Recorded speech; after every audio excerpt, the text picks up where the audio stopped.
Ахмет Байтұрсынұлының нақыл сөздері.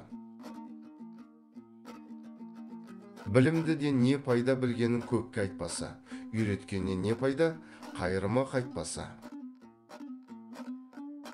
Бала бастауыш мектепте бар пәнді тек ана тілінде ғана оқу керек. Сөз жазатын адам әрі жазушы, әрі сыншы болу керек. Теңеу, ереуіл сөз. Жастардың оқу тәрбие жұмысы түзелмей, жұрт ісі түзелмейді.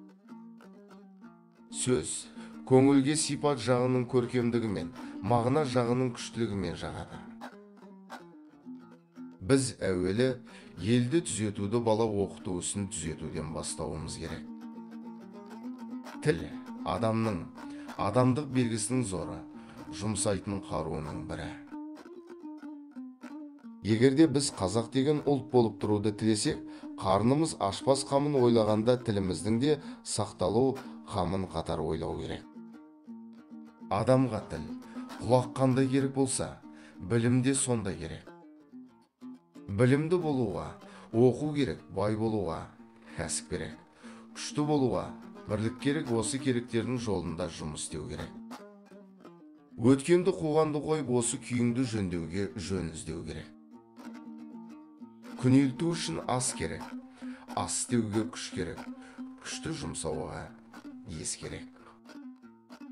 Мойындағы борышты білу, білімнің ісі, борышты төлеу адамшылық ісі. Баланы ұлша тәрбиелесең ұл, құлша тәрбиелесең құл болмақшы. Балам деген жұрт болмаса, жұртым дейтін бала қайдан шықсын. Той деп шашылды, ас деп шашылды. Ары білім деп дәулет шашарға қай, қазақтың қайраты жетеді.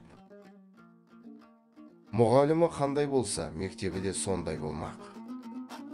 Көркем сөз, көңіл тілі, жалаң сөз зейін тілі.